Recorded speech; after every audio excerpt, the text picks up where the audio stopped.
शानदार बात अजीत जी। और ये मैं अपने दर्शकों को ये कहना चाह रहा हूं कि बहुत बेबाकी से बात होगी यहाँ पर, और इस डिबेट को सिर्फ डिबेट ही समझिए।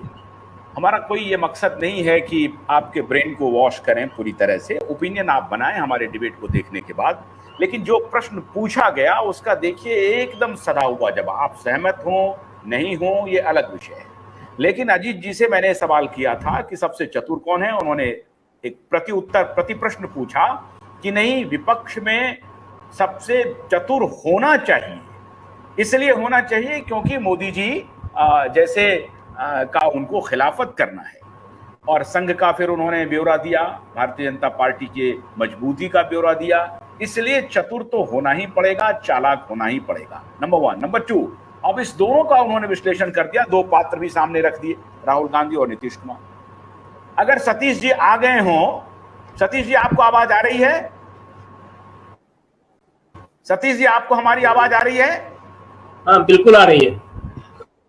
हाँ आ रही है। तो अभी मेरा ये सवाल था अजीत, हाँ मेरा ये सवाल था अजीत जी से, मनीष जी के बाद में आऊंगा कि सबसे विपक्ष में चतुर कौन है। तो अजीत जी ने प्रति प्रश्न पूछ दिया कि नहीं, विपक्ष में तो चतुर होना ही चाहिए, और उसमें मुझे फिर दो चतुर लगते हैं। क्या आप इस दोनों प्रश्न से आप सहमत हैं?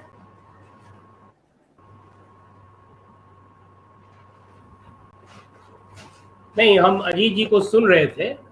जहां तक उनका ये कहना है कि जब आप लड़ाई लड़ रहे हैं, जंग में हो, और सामने में कोई चतुर दुश्मन हो, तो निश्चित रूप से चतुरता का कंपटीशन तो होगा ही, जितने भी सेनानी होंगे सब में। लेकिन अभी तो हमको लगता है जो यदि एक सर्वे किया जाए तो आप पाएंगे जो पंचतंत्र नाम की जो पुस्तक है, जिसमें चतुराई पे तरह तरह के कहानी मिलते हैं, अभी शायद अपोजिशन के लीडर शायद पंचतंत्र पढ़ रहे होंगे, जो कैसे चतुराई सिखा जाए। लेकिन कई बार हमको लगता है कोलिशन गवर्नमेंट जब बनती है तो चतुराई का खेल जो है वो बहुत दूर तक नहीं चल पाता है।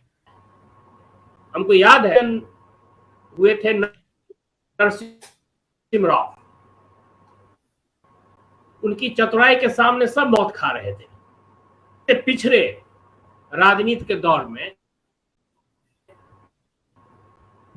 जो आपको आश्चर्य होगा, जो उस समय जो दो नाम उभर कर आया प्राइम मिनिस्टर के लिए, जो कि चतुराई के लिस्ट में हमको लगता है अंतिम पायदान पे होंगे, देवगौड़ा और गुजरात।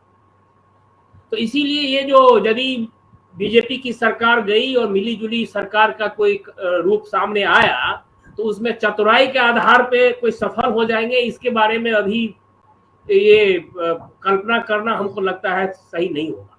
लेकिन जहां तक अजीत जी का था, नीतीश कुमार के बारे में जो उनकी जो व्याख्या थी और जो बोल रहे थे, वो बहुत हद तक सही है, क्योंकि जिस तरह से बिहार के परिस्थिति में वो अभी खास करके जब से उनकी अपनी दल की स्थिति कमजोर हुई है, और जिस तरह से चतुराई दिखा के वो चल रहे हैं, क्योंकि आपको याद होगा 118 सीट लेने के बाद जिस तरह से तेजस्वी यादव चढ़ान पे थे, और एक तरह से लग रहा था जो नीतीश कुमार का अस्तित्व खत्म हो चुका है, लेकिन अब एक तरह से फिर तेजस्वी को भी अपने चंगुल में लेकर के, और जिस तरह से शासन चला रहे हैं 40 सीट लेकर के, वो तो निश्चित रूप से इसी का एक एग्जाम्पल है जो किस तरह के चतुर पॉलिटिशियन है। ये भी सही है कि उनमें एक स्किल है, तो लोगों के साथ निगोशिएट कर सकते हैं, केजरीवाल के पास भी जा सकते हैं, ममता के पास भी जा सकते हैं, बाकी के साथ पास भी जा सकते हैं। गवर्नेंस के एजेंडा पे हम अजीब सहमत नहीं है, क्योंकि गवर्नेंस के एजेंडा पे नीतीश कुमार को आज के तारीख में बिहार में बहुत कुछ दिखाने के लिए शायद अब नहीं रहा, क्योंकि पहला 5 साल बिल्कुल ठीक है, 5 से 10, लेकिन 10 के बाद जो उनका गवर्नेंस पिछड़ा है, वो एक तरह से हम कह सकते हैं जो लालू यादव से कंपैरिजन नहीं भी किया जाए तो हमको लगता है बहुत बेहतर स्थिति नहीं हो पाया है हर दृष्टिकोण से, लॉ एंड ऑर्डर हो या डेवलपमेंट हो, बाकी चीज हो। लेकिन जो जातीय समीकरण है, मैं एक दूसरा पक्ष यहाँ रखना चाहता हूँ बीजेपी के बारे में। जो मुख्य रूप से जो दो चीजें हैं, अभी बीजेपी मोदी शाह का जो पूरा तंत्र है उससे लड़ने के लिए, ये जो तमाम जो समीकरण बन रहा है वो एक तरह से सोशल डिटर्मिनिज्म पे बन रहा है, कास्ट इक्वेशन पे बन रहा है। और हम मानते हैं जो ये सोशल डिटर्मिनिज्म का समय शायद भारतीय राजनीति में खत्म हो चुका है।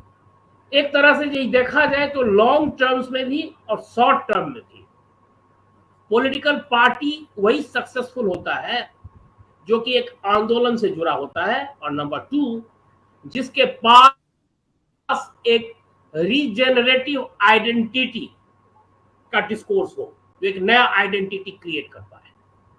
कांग्रेस किया बहुत सालों तक, और उसी बदौलत शायद दोनों चीज था, आंदोलन से भी जुड़ा हुआ था राष्ट्रीय आंदोलन के बाद, और समाज के विभिन्न तरह के जो छोटे मोटे होते थे आंदोलन या उसका एक प्रभाव जो था वो कांग्रेस के भीतर दिखता था। और दूसरा एक आइडेंटिटी की कल्पना थी इंडिया का, इंडियन का, इंडियननेस का, वहां वो पिछड़ गया। और वही एजेंडा लेके जब बीजेपी आया है, भले ही उस एजेंडा से आप सहमत नहीं हो, हम भी सहमत नहीं है, लेकिन आज उसके पास एक एजेंडा है। और इसीलिए हमको लगता है ये दोनों ही जो शर्त है वो एक तरह से जो भारतीय राजनीति में आप मान सकते हैं जो महत्वपूर्ण शर्त है, वो बीजेपी आज के तारीख में बहुत ही जबरदस्त खिलाड़ी के रूप में उभरा हुआ है। और उसमें ये जितने भी समीकरण हो रहे हैं, अधिकांशतः समीकरण सोशल डिटर्मिनिज्म का है, जो दो जात मिलके तीसरा एक कुछ नया निकल के आ जाएगा।